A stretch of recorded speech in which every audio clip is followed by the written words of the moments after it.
안녕하세요. 반갑습니다. 주세주입니다. 자, 오늘 금요일장 투자 에너빌리티가요. 자, 드디어 오늘 기다렸던 이 신고가에서 이 슈팅이 나왔습니다. 자, 오늘 장중에 플러스 8%대까지 상승을 하면서 오늘 거래대금도 지금 강하게 동반이 되고 있는데, 자, 지금 11시 한 20분 넘어가고 있거든요. 전체 거래대금이 1조 9천억 원입니다.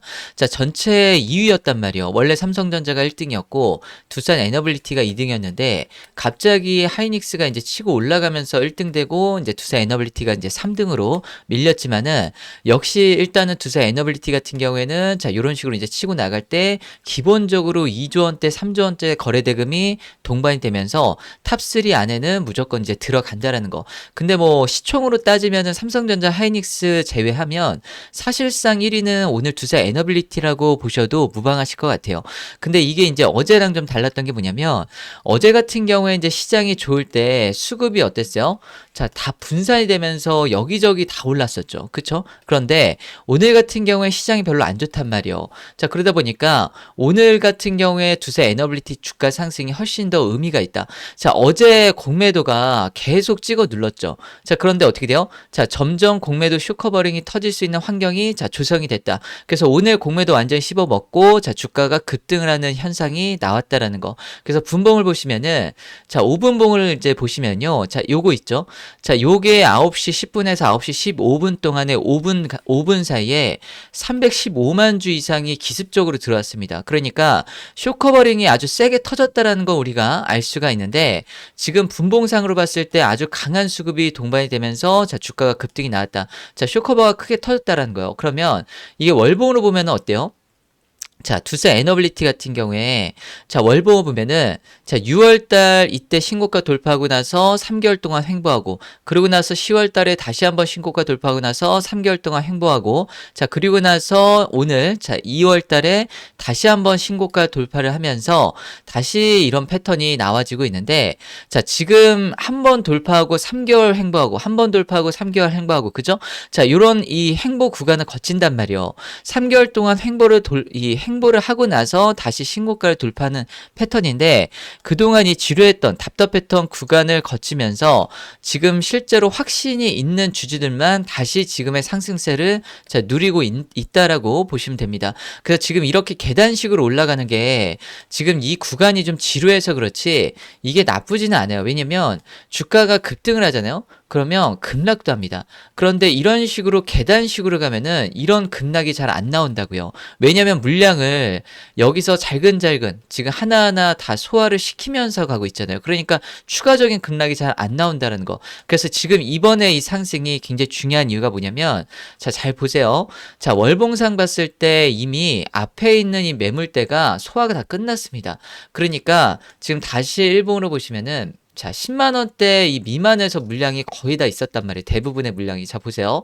자, 여기가 지금 자, 10만 원대인데 10만 원대 밑에 이 매물대가 거의 99% 이상이 다 지금 여기 걸려 있죠. 그죠? 그러면 지금 여기 남아 있는 물량은 사실상 물량 거의 없다. 그러면 지금 거의 대부분의 물량이 자, 10만 원 미만 이 밑에서 다 끝났다라고 하면은 사실상 역사적인 신고가까지는 지금 거의 텅텅 비어 있다. 빈집이나 마찬가지라는 거예요. 자, 그러면은 지금 19년 전에 2007년도에 신고가를 지금 찍었던 이 14만 원대 이 구간이 지금 한 28% 정도 남아 있거든요. 이 고점이. 그러면 지금 이게 아랍에밀레이트 그때 바라카 원전 그때 당시랑 지금 2026년도 자, 지금 당시랑 비교할 수 없을 정도로 이 모멘텀이 강한 시기이기 때문에 이 AI 전력이 대호황기잖아요. 이론적으로 봤을 때도 지금 역사적인 신고가 돌파는 충분히 가능하다라고 좀 보여지는 거고 기술적으로 봤을 때도 지금 시가총액 60조, 66조 정도 되는데 이 60조짜리 이상 이 큰 종목이 이런 식의 신고가를 가는 이 패턴이 상당히 의미가 있다라고 보시면 돼요. 그리고 시장이 지금 또 강세장이라는 거 굉장히 또 유리한 환경이라는 거. 그래서 오늘도 이제 수급을 보시면은 코스피에서 외국인들은 지금 매도를 하고 있거든요. 자, 보시면은 보세요. 자, 외국인들이 코스피에서 거의 1조 원 가까이 던지고 있습니다. 그죠? 자, 그런데 지금 주세 에너빌리티 수급을 한번 보세요. 외인 기관이 오히려 더 담고 있죠. 특히 주세 에너빌리티는 누적 순매수 우위란 말이에요. 외국인들이. 자, 그러면 외국인들이 지금 이런 식으로 지금 반대되는 수급을 보이면서 기관이 동참을 하고 있다. 그리고 지금 여기서 보면은 선물에서 보면 뭐예요? 자, 외국인들은 순매수하고 있습니다. 그죠? 외국인들 순매수하고 있죠? 자, 그러면 오늘 같은 경우에 프로그램 매수를 보면 한번 볼까요? 프로그램 매수를 보면은 보시면은 자, 요 보면 자, 지금 계속해서 주사 에너빌리티 매수 들어오고 있는 모습을 보이고 있죠. 그러니까 한마디로 신고가에서 개인들만 지금 던지고 있고 외인 기관 양매수가 있고 지금 프로그램 매수가 들어오고 있는데 지금 이 전형적인 주도주 상승 랠리에서 나오는 수급 구조가 두산 에너빌리티에서 나와지고 있다. 그리고 지금 선물에서 외국인들이 순매수 기조를 이어간다라고 하는 거는 외국인들이 수급에 대한 방향성을 지금 배팅을 한번 잡잖아요. 그러면 이거를 일관되게 좀 더 끌고 가는 경향이 굉장히 강합니다. 그러니까 들어오는 종목에 더 들어온다라고 보시면 돼요. 그래서 이런 방향성까지 지금 두산 에너빌리티가 굉장히 좀 긍정적이다. 그러니까 한마디로 지금 수급이랑 재료가 같이 맞물리는 상황에서 주가가 오늘 자 급등이 나왔고 공매도 쇼커버링까지 오늘 강하게 터졌다라고 오늘 이해를 하시면 돼요. 그러면 두산 에너빌리티가 이제 여기서 어디까지 이제 갈 수 있는지, 그리고 외국인들이 얼마나 더 들어올 수 있는지, 그리고 왜 외국인들이 미리부터 들어왔는지, 자, 이런 부분들이 이제 중요한데 우리가 힌트를 미국 시장에서 얻을 수가 있어요. 미국 시장의 이 분위기를 보면요. 지금 어제 같은 경우에 나스닥이 조정을 받았는데 미국의 원전 SMR 섹터는 상승을 했거든요. 그런데 이게 하루짜리가 아니라 사실 4분기 때부터 흐름을 보면은 빅테크들이 지금 상대적으로 약세고 에너지, 산업재, 소비재, 금융 막 이런 섹터들이 다 강세란 말이에요. 그 한마디로 미국 시장은 이제 성장에 베팅을 하는 것보다는 이 실물 자산, 원자재 쪽으로 주된 포지션이 바뀌고 있다라고 보시면 돼요. 그래서 미국 시장의 전략이 지금 이런 식으로 좀 바뀌고 있다라고 하면은 국내 증시도 당연히 웬만하면 미국에 대한 방향성을 자 따라서 갈 수밖에 없기 때문에 국내 같은 경우에는 많은 기업들이 어떻게 있어요? 에너지라든가 산업재, 전력, 반도체, 뭐 인프라, 방산, 조선 거의 이런 관련 기업들이 굉장히 많잖아요. 거기다가 원전이 우리나라 강국이기 때문에 지금 1호 대미 투자로 원전 산업이 지금 유력하다라고 전망이 되기 때문에 외국인 관점에서 볼 때는 미국 시장에 대한 이런 방향성과 맞춰서 지금 들어오고 있다. 그래서 두산 에너빌리티에 들어오지 않을 이유가 없었다라고 보시면 좋으실 것 같아요. 그래서 아직까지 지금 국내 같은 경우에는 일본이랑 다르게 지금 미국과 협상 과정에서 이제 구체적 내용이 확정은 안 됐죠. 그런데 지금 일본이 1차 대미 투자가 확정이 됐고 2차 대미 투자도 SMR 쪽으로 지금 가겠다라고 하는 내용을 봐서는 큰 방향성에서 거의 우리나라도 이제 확정적으로 이런 식으로 동일하게 가지 않을까라고 좀 보여진단 말이에요. 그래서 우리도 지금 이런 구체적인 내용들이 나와지게 되고 이런 확정되어지는 이런 협상 내용들이 나오게 되면 당연히 이제 두산 에너빌리티 같은 경우는 그동안 좀 지지부진하고 좀 답답했던 모습들이 이제 주가 상승으로 좀 이어질 수 있는 강한 모멘텀들이 이제 앞으로 나아질 가능성이 굉장히 높다. 그래서 이제 한미 간에 이제 원전 건설 하는 데 있어서 이제 협상을 하게 되면 이게 미국 현지에다가 원전 건설을 하는 거기 때문에 이게 뭐 1년, 2년 하고 끝나는 그런 사업이 아니란 말이에요. 그래서 당분간 두산 에너빌리티 같은 이런 원전 EPC 기업들은 수혜가 상당 기간 좀 지속될 가능성이 굉장히 높다라고 좀 보여지고요. 다만 우리가 이제 여기서 좀 중요하게 보시고 넘어가야 될 게 일단은 두산 에너빌리티는 좋은데 지금 시장이 좀 굉장히 좀 부담스럽습니다. 그죠? 자, 오늘까지 보면은 코스피 지수가 5,766포인트를 지금 신고가를 또 돌파를 했단 말이에요. 사상 최고가죠. 그러면 지금 이렇게 단기적으로 급등하는 데 있어서 부담이 생긴단 말이에요. 그럼 어떻게 돼요? 중간중간에 이런 조정 흐름이 또 나올 수가 있다. AI 거품이라든가 AI 공포라든가 뭐 이란에 대한 전쟁이라든가 그리고 오늘 밤에 이제 대법원 미국의 대법원 관세 판결이라든가 이런 게 나올 수가 있죠. 그러면 여러 노이즈들이 지금 또 핑계 삼아서 기술적인 조정을 보일 수 있기 때문에 이런 구간을 우리가 좀 염두하는 게 좋겠다. 그래도 일단은 상승 구간에서 이런 조정은요, 어쨌든 이런 건 좀 자연스러운 조정이다. 이게 당연히 좀 나와야 되는 조정이에요. 조정을 받아야 또 갑니다. 그래서 상승 구간에서 조정은 나올 수 있다라고 이제 보는데, 중요한 거는 이제 그 조정의 명분이 이 두산 에너빌리티에 대한 이 재료적인 부분에 있어서 이제 훼손이 되는지 안 되는지, 그러니까 지금 AI 투자 사이클이 종료가 되는지 안 되는지, 미국이 원전을 짓겠다라고 하는데 다시 안 짓겠다라고 하는지 아닌지, 뭐 이런 부분들, 이런 재료적인 모멘텀에 큰 훼손이 없다라고 하면은 조정 나올 때 버텨야 하는지 아니면은 뭐 던져야 하는지, 이런 거를 이제 판단을 해보실 수가 있다는 거죠. 그래서 이런 것만 잘 구분해 놓으신다고 하면은 여러분들 수익 가져가시고 수익 크게 보시는 데는 저는 문제가 없으실 거라고 보여져요. 근데 이제 당연히 평소에 공부를 안 해놓으면은 이걸 구분하고 판단하기가 좀 어려울 수 있기 때문에 여전히 제가 여러분들께 영상으로 중요한 내용도 같이 공유를 드리고 있으니까요. 여러분들 도움이 되셨다라고 하시면은 항상 구독, 좋아요 많이 부탁을 좀 드렸으면 좀 눌러주시면 좋겠고요. 그리고 두산 에너빌리티 같은 경우에는 지금 여전히 젠스낭 CEO가 뭐라고 하고 있어요? 자, AI 투자 사이클이 지금 초기라고 지금 강조를 하고 있습니다. 자, 지금 투자 초기 단계라고 얘기를 하고 있어요. 그래서 지금 글로벌 이 에너지 관련주들 보면은 다 신고가 가고 있거든요.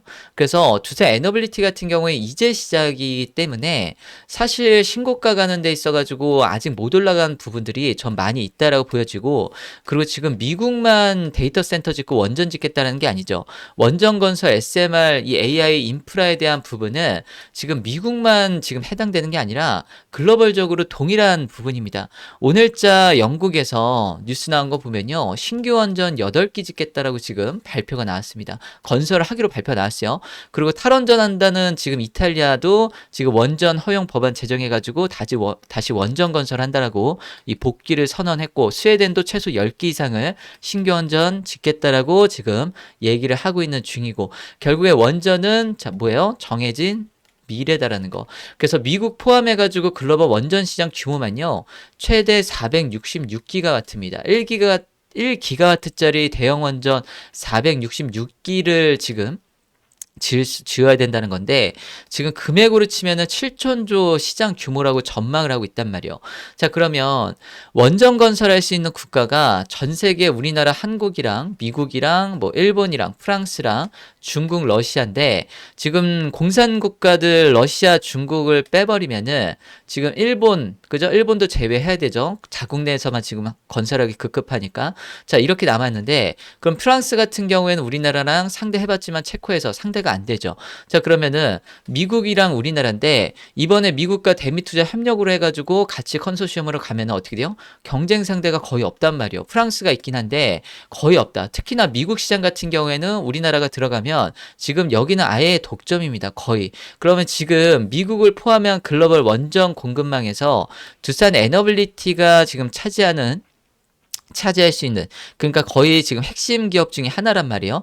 그러니까 그런 관점에서 볼 때는 두산 에너빌리티에 대한 수혜가 너무나 좀 명확하다. 그래서 저는 이번 이 신고가는 시간 문제였다라고 좀 보여지는 거고요. 그리고 추가 상승을 하면서 이전에 있었던 이 역사적인 신고가도 최소한 도전 또는 돌파를 해야 되지 않나라고 좀 보여지는 거고, 중간중간에 이런 식으로 조정을 보이더라도 결국에는 자, 주가가 우상향을 하면서 왔기 때문에 이전에 있었던 이 물량 지금 소화가 다 끝내놓은 상황에서 여기서는 좀 가파른 상승이 나올 수 있지 않을까라고 생각이 든단 말이에요. 무슨 말씀인지 아시겠죠? 그래서 이번에 대미투자부터 해가지고 앞으로 이어지는 그런 호재 뉴스들, 그리고 두산 에너빌리티가 지금 7천도 시장 규모에서 현재 시가총액이 이제 상승해서 66조 원 정도 됩니다. 중장기적으로 상승 여력이 많이 남아있다고 좀 보여지는데, 일단은 뭐 기분 좋게 중장기적인 관점에서 100조까지 갔으면 좋겠어요. 이 100조라는 게 의미가 있기 때문에. 근데 이제 시장에서 이걸 이제 얼마나 인정을 해주느냐, 뭐 요 정도 이제 차이가 될 것 같고, 그런 구간에서 우리는 여러분들 수익을 최대한 좀 극대화하셨으면 좋겠고요. 아무튼 지금 강세장인 것도 굉장히 좀 유리한 환경입니다. 우리나라 국내 증시를 굉장히 강하게 좀 올리려고 하는 이 정부 정책이 굉장히 강력하고, 이 부동산에 들어가는 돈을 막음으로써 자연스럽게 이제 주식시장 쪽으로 많이 들어오고 있죠. 그러다 보니까 서학개미들도 같이 동참을 하고 있는 상황이다 보니까 지금 이 구간에서 여기서 두산 에너빌리티가 부각이 되면 될수록 수급 성적적으로 훨씬 유리한 그런 구조다. 그래서 아무튼 지금 강세장에서 유리한 이 상황에 맞닥뜨리게 된 거고, 아무튼 우리가 지금부터 이제 중요하게 보셔야 될 핵심은 뭐냐면 미국과 중국의 이 패권 전쟁이 끝나지가 않았습니다. 자, 지금 미국이 이 패권 경쟁에서 반드시 필요한 게 있단 말이요. 그죠? 안 하면 안 되는 거, 전력 같은 거, 원전 같은 거, 조선도 마찬가지고. 그런데 미국이 해야 되는데 직접 못 하니까 우리나라 도움을 받아야 될 수밖에 없는 그런 섹터들, 여기 핵심 기업들은 중요하게 보셔야 되고 포텐셜이 앞으로 크게 나올 수밖에 없다라는 거. 우리가 지난 관세 협상할 때 왜 조선업이 이 지렛대 역할을 했는지, 이번에 대미투자 1호 사업에서 왜 원전이 지금 유리한지, 이런 부분을 이해하신다라고 하면은 투자 에너빌리티 큰 수익 가져가실 수 있으실 것 같고요. 항상 주식으로 큰 수익 먹으시려면 필요한 게 있어요. 상상력, 그 다음에 베팅력, 그 다음에 홀딩력. 자, 요 세 가지가 굉장히 중요합니다. 그래서 계속 체크하셔야 되는 부분들 제가 영상으로 이해하기 쉽게끔 공유를 드리고 있으니까요. 여러분들 꼭 확인하시면서 앞으로도 주잘남TV 많이 시청을 해주시고 구독, 좋아요 많이 눌러주시고 공유도 많이 해주시면 저도 채널이 성장해서 도움이 됩니다. 그래서 최신 업데이트되는 소식들 같이 또 공유 드릴 테니까요. 오늘은 영상 여기까지 하도록 하겠습니다. 금요일장 남은 시간도 마무리 잘 하시고 화이팅 하시고 여러분들 남은 주말도 기분 좋은 주말 맞이하시기 바랍니다. 감사합니다.